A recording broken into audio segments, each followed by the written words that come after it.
Welcome to Restoring Memory, a COVID Calls exploration of the first 2 COVID years. My name is Scott Gabriel Knowles. I'm a historian of disasters, and since March 16th, 2020, I've been the host of COVID Calls, a daily discussion of the pandemic with a diverse collection of disaster experts. This is episode 480, March 16th, 2022, and we'll be talking about India in the COVID-19 pandemic. And I want to bring my guests on right away, not strangers to COVID calls. Let me introduce them to you. Aqsa Shaikh is Associate Professor of Community Medicine at Jamia Hamdard University in Delhi. She is India's first trans woman nodal officer of COVID vaccination in the COVID Vaccination Center. Sonali Vaid is a physician and public health specialist. She is the founder of Incluve Labs, an organization working to improve the quality of healthcare and making care more humane. And I'm thrilled to have both of my guests back on COVID calls. Sonali and Aqsa, so good to see you. Thank you. Wonderful to be here. So I want to catch up with you both. It's been a little while since I've had you on COVID calls. And Sonali, let me start with you. Just to find out how you've been doing since the last time we talked, where you are right now, what the pandemic looks like. So last time we talked, I was in Himachal, which is a northern hilly state in India.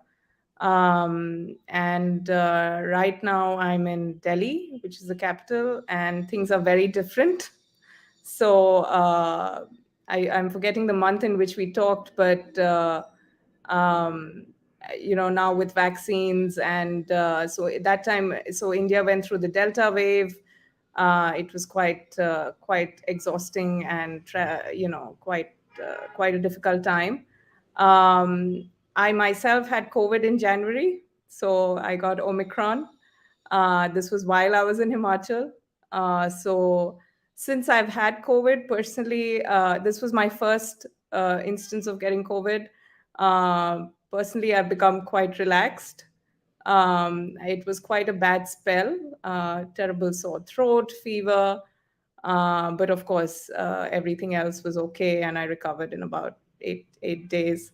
So yeah, right now in Delhi, India is still seeing some COVID cases, but nowhere near the crisis that we were in last year. We talked on July 5th, 2021. And in COVID time, that's like 10 years ago now, it seems like. And that was such a terrible moment in the pandemic for India. I'm glad you're doing better. I'm sorry that you got sick. I'm glad I got sick after getting vaccinated. So, Right. So it was okay. Aqsa, we talked, went back and looked, we talked a little more recently than that on October 4th of 2021. So how have you been since our last visit? Yeah, so same here. I also happened to get COVID in Jan this year. And this was my second time. And things were different this time. One, as compared to last time when I was in a hospital setting, admitted for 10 days. This time I was in home isolation for 7 days, but completely alone and on my own since my family was not here. And also, as Sonali mentioned, that a terrible sore throat, so though Omicron was considered to be clinically milder, I think it was no less a suffering, as compared to the first wave. But then there was less of anxiety. There was, kind of a reassurance. As Sonali mentioned, getting it after vaccinated, and in my case, getting it after having had it once had its own advantage. And I had already received unofficially booster doses. So, in spite of that, getting COVID was like a shocker. But then that happened. Also, in between the two COVID waves and, sets of infections that I personally had, I went through a lot of mental difficulties, illness, mental illness in terms of depression, insomnia. I also was diagnosed with migraine.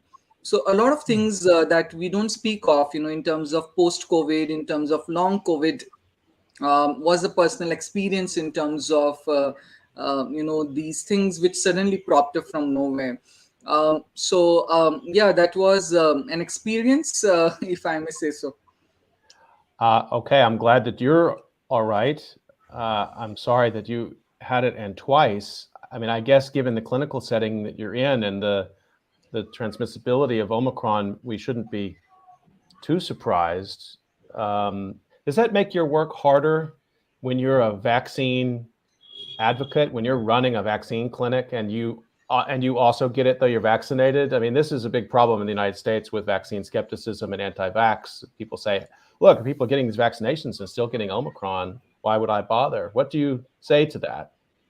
So I remember just a few days before I was diagnosed the second time with COVID, I was telling this to my co-faculty members that I had got 4 shots of COVID vaccine, so 2 of Covaxin and 2 of Covishield, and then I also had one previous set of infection, and I was like, that's like 5 times getting exposed to the antigen. And in spite of that, if I get infection, then that will shake my confidence in the vaccines. And that happened. So to be very honest, it did shake my confidence in the vaccines as to whether vaccines can really prevent infection. But then at the same time, coming out of this disease in the form of symptoms which were relatively milder and which didn't affect oxygen saturation, didn't lead to hospitalization. And overall, we saw how the COVID wave settled down very quickly and without much mortality in India. So that also, kind of reassured us that vaccination may help in decreasing hospitalizations and mortality. So yeah, it was a test of faith, that I went through. We're very anxious here in South Korea because we're in the peak Omicron wave here, and unlike several countries that are highly vaccinated, it's kind of come in these plateaus. Like it rises and then it settles a few days, and everybody says okay, and then it's kept going up, and we're just hoping that it follows the trend that you described, which is that it may be a lot of cases, but hopefully, and even maybe some hospitalizations among vulnerable populations, but that vaccination rate is actually going to make a difference in the long run. Let me just remind folks that you're listening to COVID Calls, and I'm talking to Aqsa Shaikh and Sonali Vaid today about COVID in India. I want to ask a kind of a big question here, and Sonali, let me ask you first about this. So the numbers officially listed by the Johns Hopkins University Coronavirus Resource Center, 516,072 deaths for India. That's the official number that's given. There's a lot of discourse around whether or not that's an undercount and how much of an undercount that is. But even if we had what you might consider an accurate number, it might not fully express to us what the pandemic has meant to India. So I want to just give you kind of a big question and ask you, how has this pandemic shaped Indian life? So, Scott, even just having this conversation seems a little surreal. I think most of us have not had the time to process what we've been through. And many people are not even thinking about the need to process it. I just met with another friend who works in public health on the weekend. We went for a walk and we're sitting on a bench, and he's like, I don't think people are processing it, especially people who worked at the front line, clinicians, healthcare workers, community workers. People have just moved on. I'm meeting friends who are clinicians and everything's normal. They're talking about their normal projects and other activities. And there's been absolutely no space for processing and healing, let alone talking about those who've had personal tragedies. So, as healthcare workers, as even the broader public, there has been, where is our memorial to the lives that have been lost? Not talking about the political angle to the whole issue, but just a space to grieve and to process and also to appreciate all the goodness that happened, the people coming together to support each other, especially in the lockdown in India, where there was this overflowing public volunteerism. Literally everybody I know was involved in some way or the other in helping the community. We have really not done either of those things. There is no space for that. um, how has it changed things? The more things change, the more they stay the same. There was interest in health and public health. At least now people know what we say when what we mean when we say public health. So there is a little more awareness. People are thinking a little bit more of their individual health. I was initially very optimistic that this would lead to a rethinking of the kind where the country focuses its attention, and what the public demands for. But we are not seeing that shift on a significant scale. So I think I have moved from optimism to accepting that, um, not to expect very dramatic changes. There have been changes in personal lives, like there have been certain shifts, like working from home has become more accepted. So there have been things like that. Since I was in a rural area, there were a lot of people moving from urban areas into semi-urban and other areas. So there have been certain shifts in society like that. But as far as healthcare is concerned, not seeing the kind of revolution that we were actually would have liked to see.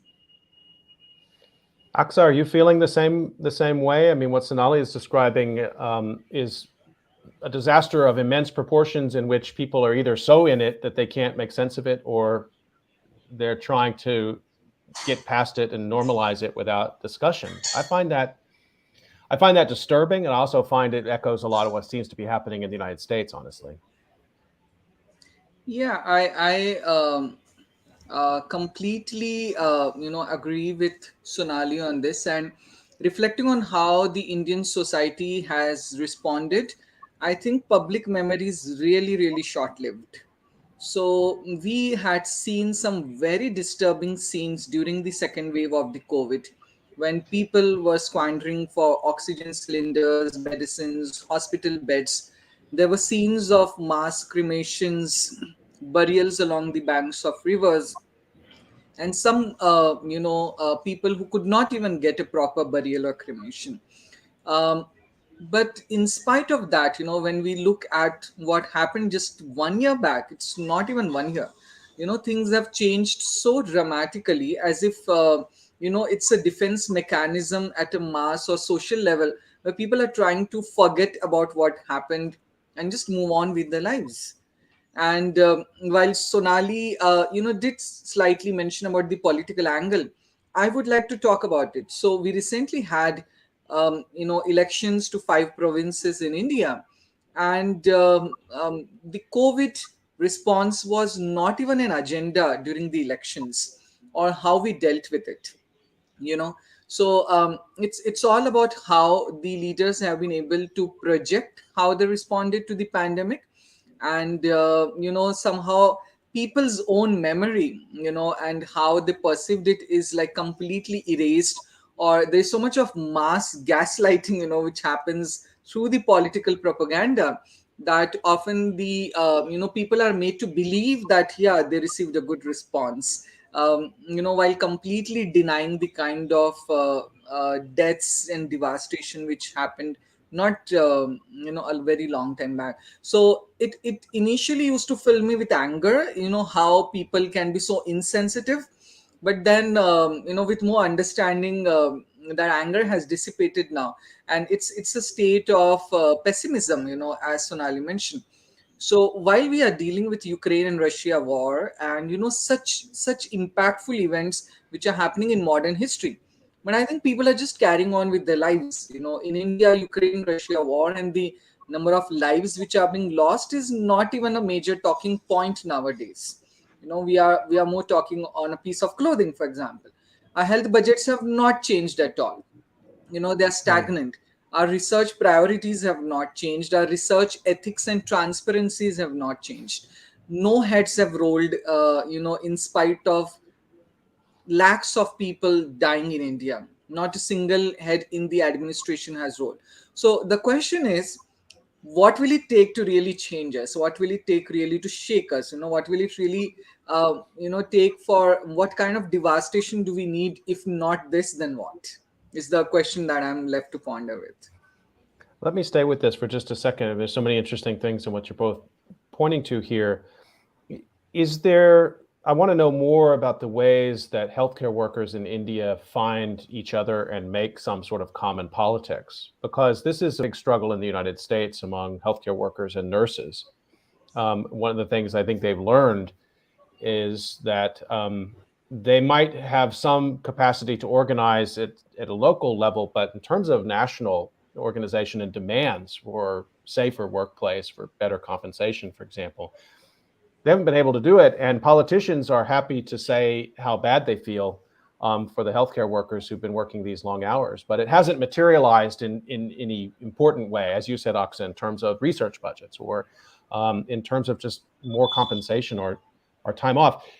So why, I don't know if that's a fair characterization of what you're dealing with in India. So maybe help me out with that. But I'd like to know what are the structural impediments to actually having some real change right now in India? Yeah.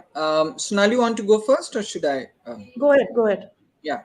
So I think it's about the kind of culture that we have been having for the past few decades in India with respect to especially the healthcare professionals. So when it comes to the healthcare professionals, I actually consider it to be a marginalized and an oppressed group, in some extent, because one, there is no unionization, and unionization is completely discouraged in any kind of healthcare setup in India, whether it's in the government and especially in the private or corporate setup. Secondly, in India, there's a history of doctors being beaten up and violence against doctors and public rage against doctors in case there is any kind of a medical failure. And somehow, even in the case of COVID, instead of pinning the responsibility of this kind of a public health disaster epidemic on the governments and for the responses, the rage had been directed towards individual doctors, hospitals, for not being able to provide beds or oxygen cylinders, whereas it's not actually their responsibility to do that. And we have seen how the medical profession has been looked down upon, and how the political narrative can shape that perspective.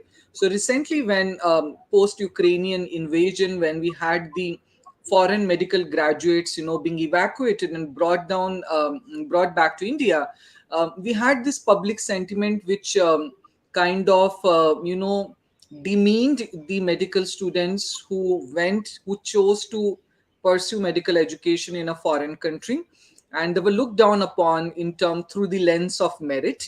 And there is this general perception that doctors who study from private colleges or go to the foreign countries for medical education are not really meritorious, or what it takes really to be a doctor. So there is this general perception and attitude. And there's also, it's so much ingrained even within the mindset of doctors that there is no unionization, there is no demanding for their rights, there's no demanding for safer workplaces. And as a result, even in post COVID, nothing has changed. So many of the healthcare workers, for example, who lost their lives, or who lost a lot of other things, the compensation has not been to the tune of their losses. And especially, we are just not talking about the mental health impact on the lives of the healthcare workers. Yes, Sonali. So I want to thank Aksa for bringing up that issue with foreign medical graduates. It's a little because I myself trained in Eastern Europe. I trained in Bulgaria, so the whole incident felt very personal to me, and I was quite involved till the students were managed to get out. So so within the medical community, like Aksa said, there is some bias, stigma against each other. So there are certain doctors which are considered better than others without any basis. The other big thing I feel is that, you know, in terms of our medical education, there is really very little, unless it is personally motivated, there's very little exposure to things outside of medicine, understanding things like equity, human rights, gender issues, literally even the history of your own country, and why we are where we are. Many people in the fraternity frame incorrect ideas about many issues and are not very well informed. And a profession like medicine and healthcare, which is so closely linked to society, people who are working in that profession at scale don't have an understanding of society itself, unless it is personally motivated. So there is something really lacking in the way we professionalize, in medicine, in nursing, in other professions in India. It's really, really problematic. There have been incidents where there has been in an emergency department, clinicians that are working there have discriminated against Muslims coming for care during COVID. Uh, so it's we really, really need to introspect and really need to start broadening the awareness that the medical fraternity has. I'm not sure how we can go about it, but it's really needs to be done. We cannot keep looking at medicine as a technical, apolitical kind of a field. Let's stay with this a second, because Aqsa is sort of, I think said it very well. It's like if you're waiting for the big disaster to change society, this is it. I mean, I don't know what else you could expect. I mean, one hopes we never see anything like this again in our lifetimes. But it has shown me in the United States the resiliency. People talk a lot about resiliency of individuals in the disaster, but it's shown me the resiliency of some structures that need to be changed, that put too much emphasis on individuals for their health. As you said, too much emphasis on individual doctors and clinics rather than looking at a sort of systemic way. And I guess I bring this back to you because both of you are activists. I think that's fair to say. So what actions are you going to take? And I say that with great respect because you both have COVID. And Aqsa, you've described a sort of long COVID as well. So, I mean, I ask that also knowing that it's a lot to ask just to get up in the morning and do your work. But it also seems like a moment in which activism is absolutely essential, more than ever, I think. Yeah. So, one very important thing which I have realized, is that a superficial band-aid kind of treatment for these deep ingrained biases which our society has is not going to help.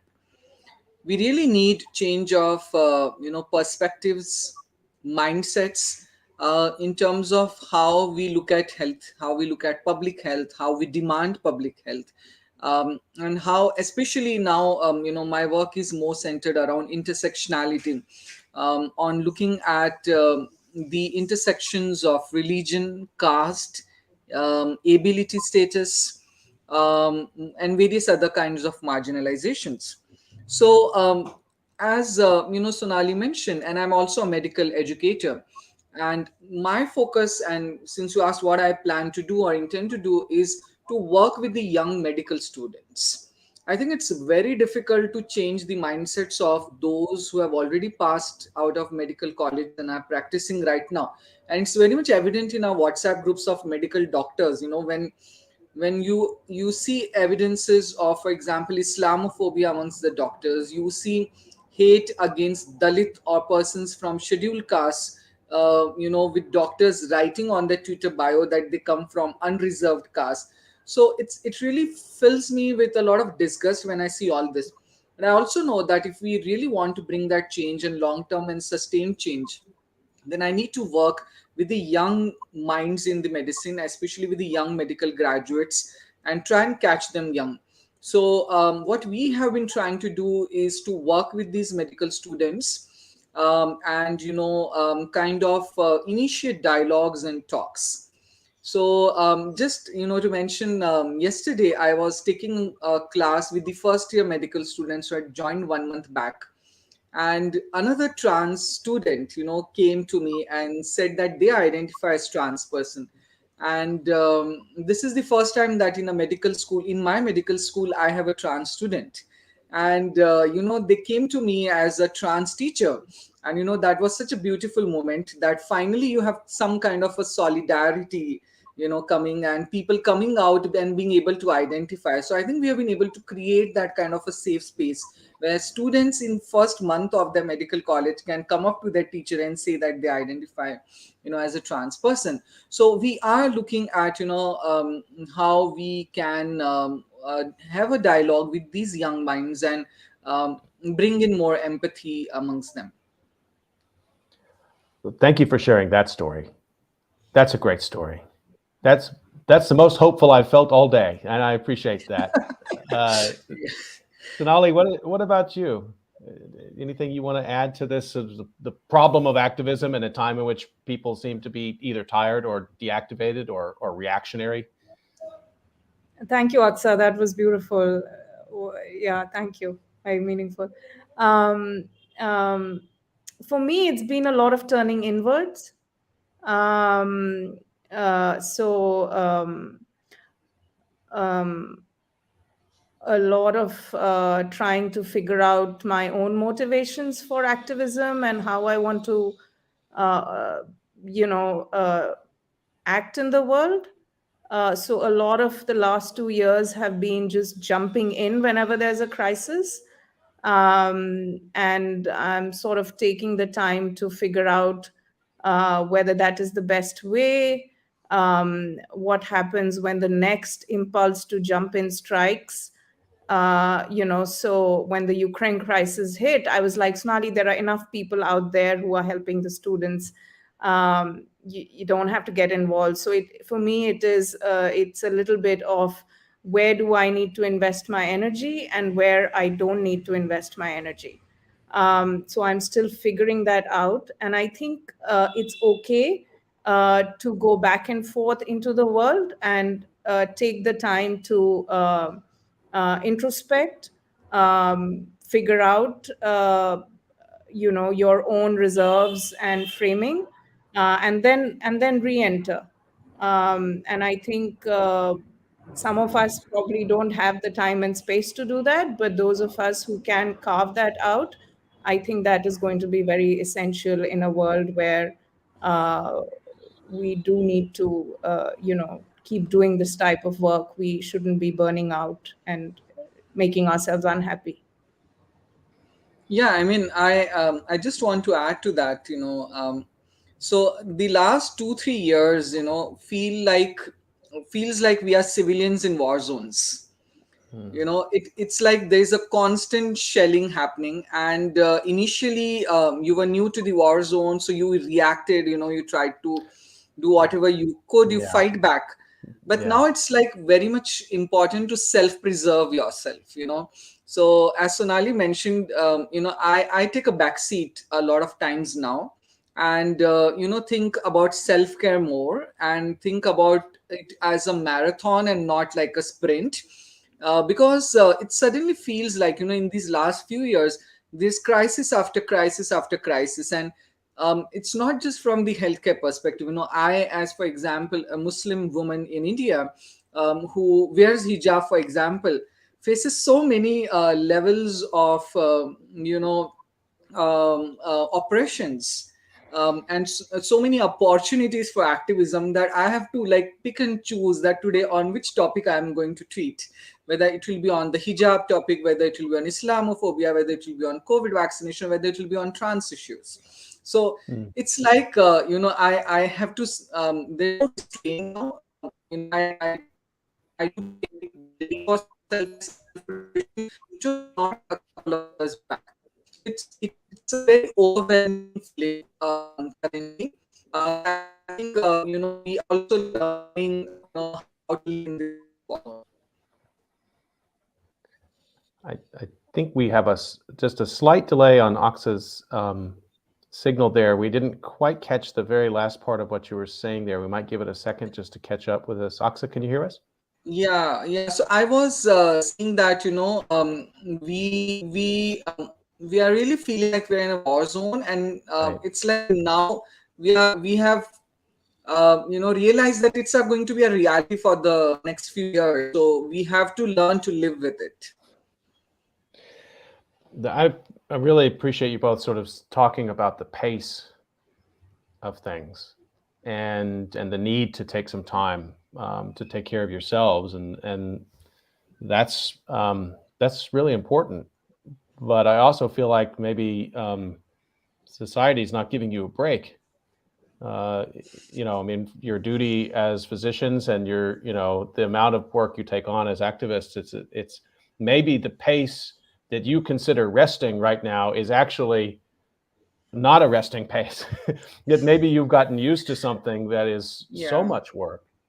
And I come back to that because I think it also, and it's a broader question about what's happening in India. The pace of change, and as you described it, one disaster of another, it can lead to a kind of societal exhaustion that will manifest itself in all sorts of ways: depression, violence, susceptibility to future pandemics. And so I come back. Are these issues that are being discussed either in the healthcare community or maybe at the governmental level, the sort of mental health care, the things that go beyond just the what we think of as, can we get the oxygen into the clinic, but can we also provide people with healthier ways to live, work-life balance, mental health, the things that provide a more sustainable discussion around health? Are you hearing any of that? Is there any discourse around that? Sonali, you want to answer that? I'm not familiar with anything. Maybe you are. Definitely no. A resounding no is the answer to that, and I wish we talked about it, especially amongst the healthcare community or in the governments. But it's a situation where the governments have also realized what works with the public. So it's all about populist and stuff like giving free rations of 5 kg of rations or giving free certain things, and the public attention will be diverted by some or other thing. So there is no need for politicians to talk about larger issues like mental health in India, or to talk about social reforms or social restructuring of public health. None of that is being really talked about. So just to give a glimpse into it, the mental health care budget in India still remains the same, though the amount of the burden of mental illnesses has more than doubled. I'm sure about that. But still, it remains stagnant, and it goes only to the tertiary care provision in mental health, and not to the basic primary healthcare provision in mental health. So no, there has been no restructuring and no talks also of that. And that's sad, but that's how things are here. Just a quick reminder that you're listening to COVID Calls, and I'm talking to Aqsa Shaikh and Sonali Vaid today about COVID in India. We're talking about healthcare workers specifically. Sonali, did you want to add anything to that, sort of the broader issue of mental health? Not just mental health. Whenever something comes to the forefront, it goes in the wrong direction. So when we are talking about, we need more health workers, it becomes about number of doctors and number of medical colleges and number of seats, instead of talking about a diverse health workforce. And things tend to move towards privatization. Like, okay, we have so many kids studying abroad for medicine. Let's see how we can exploit this opportunity and keep all that money within India. So instead of moving more towards a public centric system, which is funded by the government and managed by the government, every time there's an issue, it's like, oh, public systems don't work, let us privatize things. So it's really difficult when you're even raising issues. You have to like hold the train from going into the wrong direction. Mm. Yeah, I mean, it's a kind of a theme running through our conversation that if you're expecting a disaster to be a rupture and provide the grounds for fundamental societal change, I think we've been frustrated by that. And I'm hearing so many similarities in what you're describing to what we see in the United States. Let me ask another question. Is there some? I don't know much about memorial culture in India.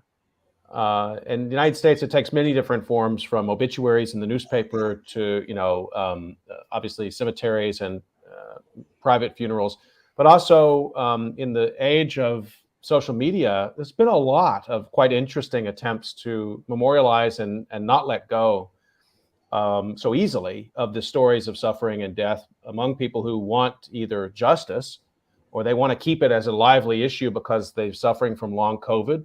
Or people have a number of different reasons that they want to participate in memorialization. Can we talk a little bit about what you're seeing in India along those lines, the potential for memory as a tool to demand some action and some justice, or even just not to forget? Sonali, let me start with you on that.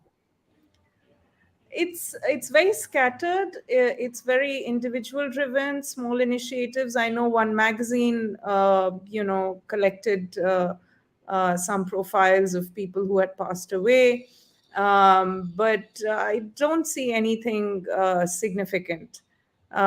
Individuals who have lost, like I have friends who have lost their loved ones, even within close circles of friends or family, there isn't much collective grieving. Yes, Zoom, it's just in the immediate aftermath. In middle class, upper middle class families, there is a Zoom call, people attend, there is eulogy, but beyond a month or 3 months, things just seem to um, people don't talk about it, at least not that I'm familiar with. Of course, India is very diverse. Right. uh, Practices will vary from place to place, so I'm not aware of any collective uh, memorialization of the kind that you're talking about. Yeah. So, when you talked about Indian culture, about um, giving or keeping people who have passed away in memories, I think it's a very individual approach or a family approach Mm. rather than at the level of the society or at the level of the nation. Yeah, India is a very hero worshipping kind of nation. So it shouldn't come as a surprise to anyone that India has the largest statue in the world, but also the highest levels of malnutrition in children. Yeah. So we have one of the tallest, one of no, it's the tallest statue in the world, right, of Sardar Vallabhbhai Patel. We have we recently inaugurated the memorial for all the soldiers of Indian armed forces that have been martyred in the various wars since World War I. And there is always this, whenever it comes to memorialization, it's always political memorialization, rather than people, for example, who passed away in the Spanish flu, or people who passed away during the pandemic, or people who passed away in natural disasters. For example, India has had a history of lots of disasters, tsunamis, earthquakes, but we never had a memorial for them. So I think India never had a culture of memorializing the trauma that the societies have suffered because of diseases or disasters. But it's always a political agenda most of the times. And it came as a big surprise to me this time, in the COVID times, that um, there has been no attempt at doing it. This is the biggest tragedy that we had in our known history, and I'm very surprised that the Indian film industry did not make a movie on it, which makes a movie on every kind of tragedy. And the biggest movie making industry in the world, which happens to be the Indian film industry, has not made a single movie on it. So somehow, as a society, we have Mm. decided to forget about it and move on. I don't know if it's a defense mechanism which our society has used, but this is what we are seeing. What an interesting observation. And for filmmakers who are listening, you need to take up Aqsa's challenge there, because there are good pandemic films from India, but you haven't seen anything in around COVID. I'm fascinated by that. And South Korea has a tremendous pandemic a tremendous film industry and tremendous Hmm. pandemic film industry. It's also sort of crosses over with their zombie film industry, which is beyond the beyond this conversation today. But I haven't seen it dealt with in film yet here either. Hmm. I'm hopeful for that. I really like that, because I think that will be one of the ways that art can break through some of these structural log jams that you've both been talking about here today, where the structures just seem immovable or almost reactionary, turn in on themselves. Hmm. Art is one way. We're almost up on time. I did want to come back. Aksa, last time we talked, you spoke so honestly and movingly about the challenge and struggle for public health among the LGBTQ community that you're active with, and in India more generally. And I wonder if you can just give us an update there. You talked about difficulty in receiving treatment, and then also sort of broader sort of political difficulties in the time of COVID in this reactionary moment. How have things been in the community that you're active with along those lines?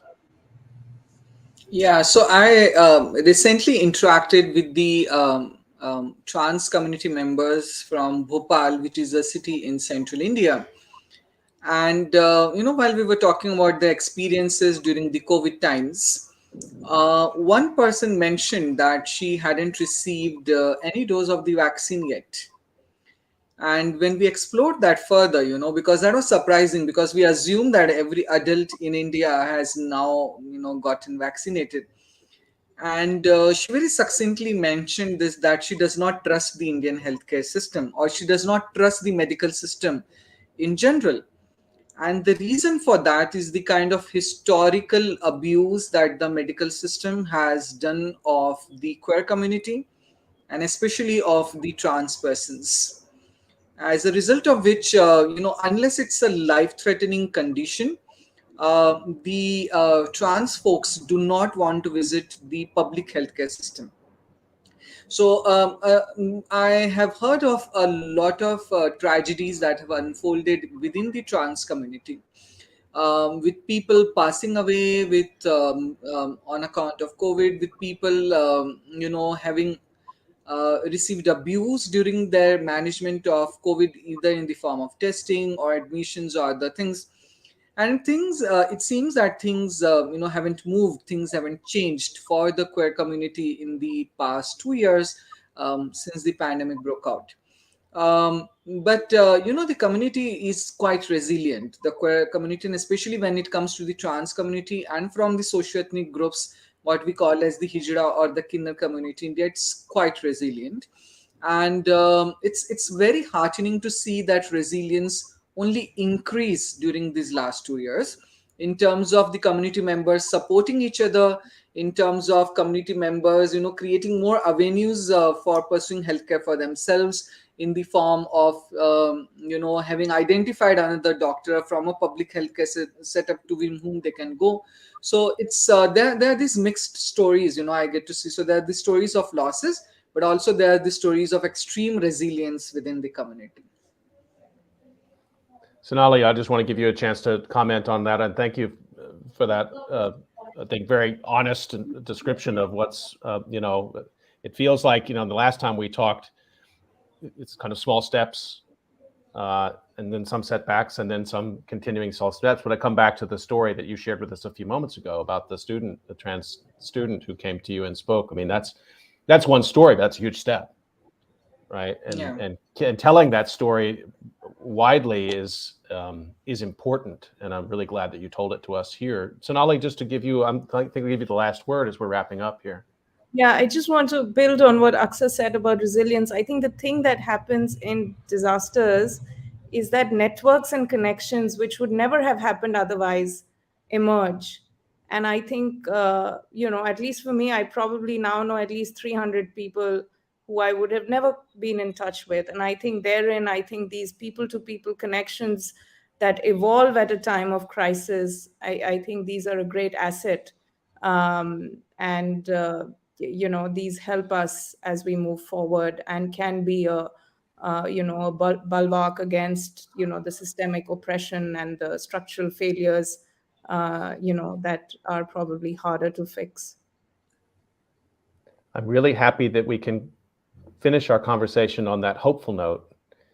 And just to say personally, I've enjoyed the opportunity to learn from both of you in that regard. And it's exactly as you said, I might have encountered you both in a news article or something like that, but have the chance to speak with you both individually and now together would not have happened. And so I think that's a really important insight about disaster as a moment to find your people and to build those connections that can then go onward.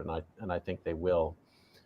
Let me just remind folks that you've been listening to COVID Calls, and this is part of the special COVID Calls collection of discussions, Restoring Memory, as we're leading towards the launch of the COVID Calls digital archive. And I want to invite you to come back for the next episode of COVID Calls, which starts in just 10 minutes. And I'll be talking to nurse Cassie Alexander, the author of Year of the Nurse, and she's a fantastic conversation. So please do come back for that. And let me thank my wonderful guests, Aqsa Shaikh and Sonali Vaid.